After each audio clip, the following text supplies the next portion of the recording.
This is your visually impaired Princess Abby. And this is how I crochet. Pumili po ako nitong crochet kit. And ang laman po niya is meron siyang scissor. Yan, yung scissor niya. Balikan natin baka tayo matusok.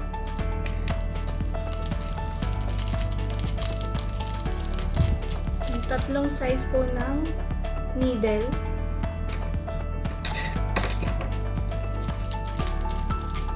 Stitch marker. And tapestry needle. Hindi ko alam kung paano gamitin to. Kaya kung alam niyo po kung paano gamitin, comment nyo lang po.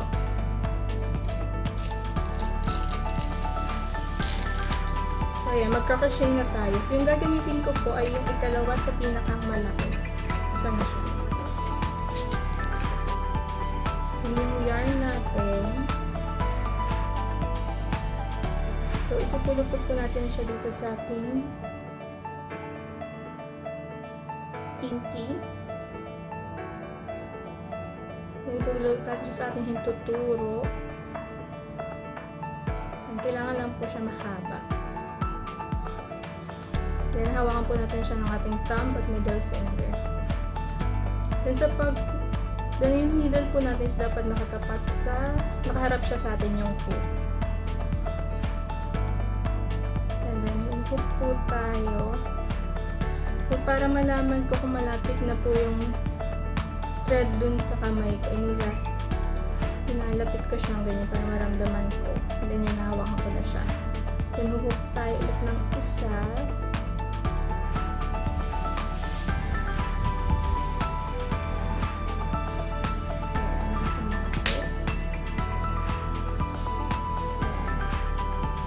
Nilipat ko lang na malapit yung ito dun sa butas yung hawak ko para ramdam ko kung pumapasok ba yung needle. Nilulok tayo yung isa. Pag medyo mahigpit na po yung masyadong mahigpit yung thread, adjust lang po natin siya dito.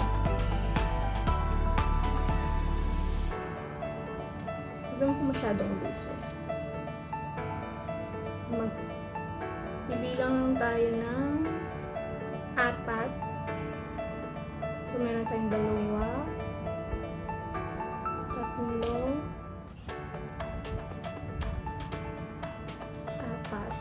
Nahigitin na natin ito para mag-seal. Para meron tayong isang stitch kasi ito po yung kinukuha niya. So, gagawa tayo ng 10. 1, 2,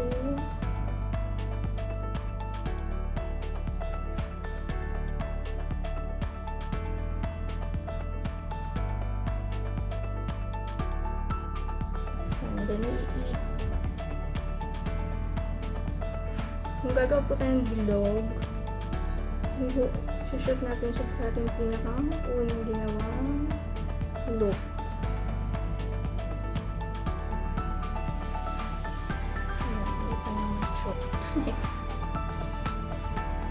Save mo na siya. Maglulog ka po. Susot mo siya sa gitna. Kukuha ka ulit lulog.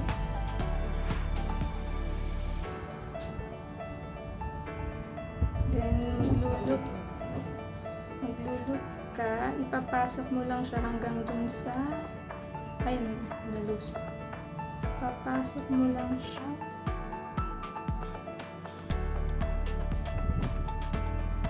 Ihiwalay mo yung isa para hindi siya magano yan. Ganito po yung gagawin. Hinahawakan ko yung ikatlo para hindi siya dumiretso. So, maglulog ka.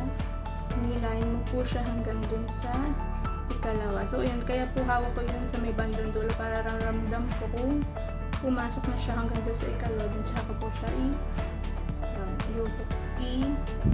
lalabas pa ganyan. Kung ano man tawag doon. Then, maglulog ka po. Then, idadamay mo na yung dalawa. So, yun pa, paulit-ulit lang na ganun hanggang sa makabilog ka. So, ito yung naging first product ko. Flower siya. Ayan nga lang, hindi siya perfect, hindi siya pantay-pantay.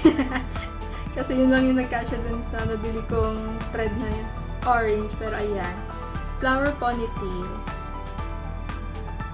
Kung may comments po kayo or suggestion, comment nyo lang po. And don't forget to follow and like this video. Thank you for watching!